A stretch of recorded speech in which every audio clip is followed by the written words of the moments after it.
with the 3 biggest mistakes people make when they try to speak in public.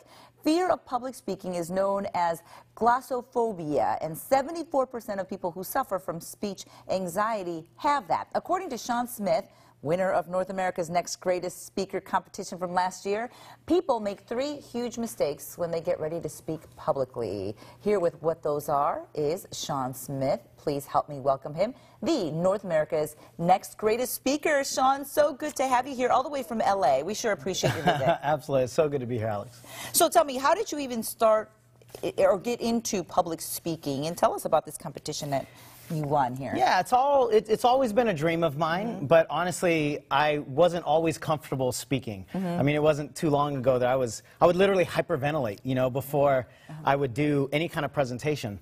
But for me, it's not really about just delivering information. For me, speaking is about going for your dreams, because when I was 13 years old, I was riding my bike to school, and I was actually run over by a car doing about 50 miles an hour.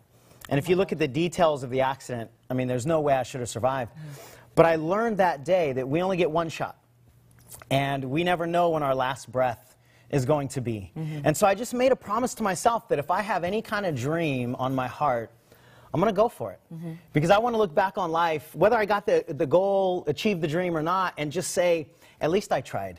So what I'm passionate about is helping people get over their fears so they can feel seen, so they can feel heard, so they can have these transformations. And this speaking event was so incredible. I've always been a person who didn't feel like anybody cared what I had to say. So to be up on stage in front of thousands of people and to win this award, it was truly a dream come true. So fun. Well, congratulations. And I love that you have a wonderful dream of bringing confidence into people's lives, because that's really what happens when you learn to speak in public. What are the 3 biggest mistakes people make when they speak in public? Well, we all do it to ourselves. Yes. And the first one I call the Judge Judy. And that's when speakers are concerned about what the audience is thinking about, the judgments of the audience. And if you think about everybody in your audience as a Judge Judy, you know, she's sitting there with this little gavel, and she's got that scowl on her face, right? Just waiting for you to mess up, for you to miss a line, for you to not be funny so she can just crack that gavel. I mean, you'll make yourself go crazy if you think about judgments like that.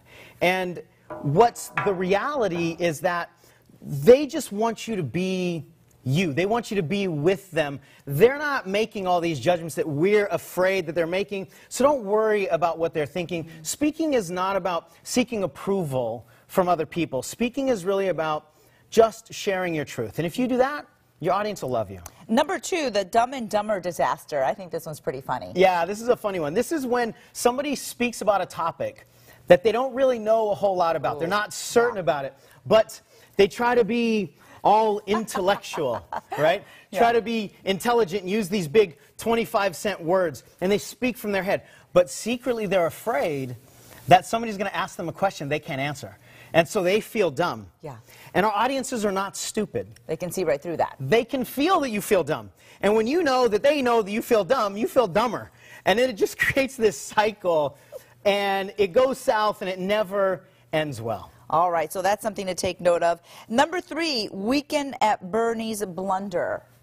Well, you remember the movie Weekend at Bernie's, the 2 guys who brought this dead guy around town pretending he was alive. A lot of speakers do that. They're just so stiff and just like this dead person with sounds coming out of their mouth. Nobody wants to see that. It's kind of freaky, and it's not engaging, right?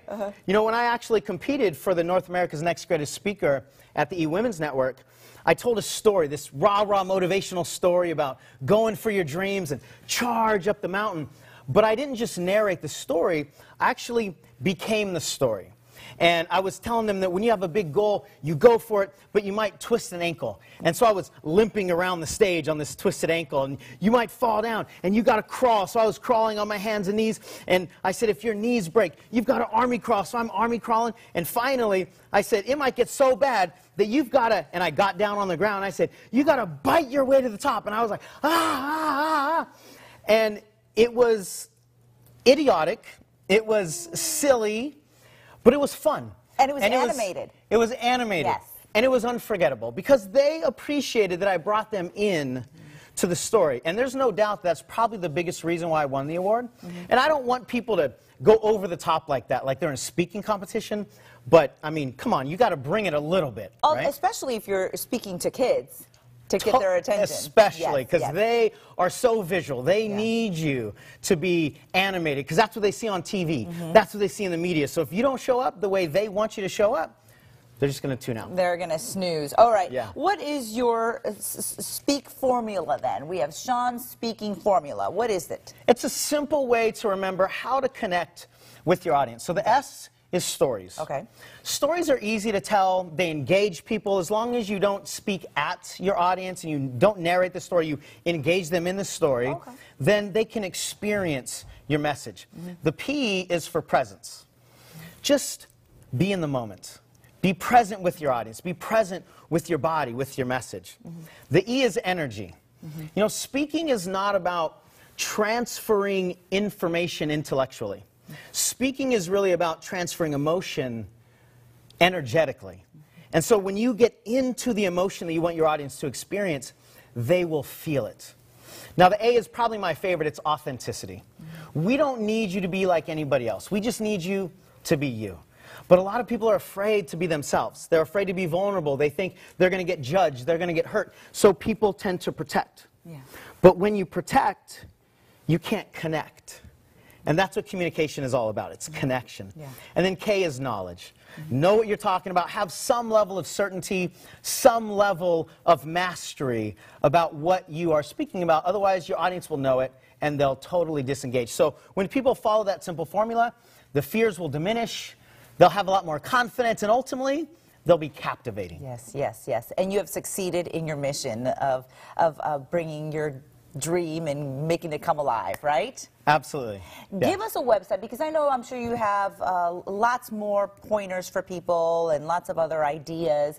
CaptivateYourCrowd.com, is that your website where people can go and find a lot more ideas? Yeah, anybody that wants some free training videos, exercises, how to be more confident, how to get rid of their fears, www.CaptivateYourCrowd.com. Got a bunch of free resources for them to just come alive.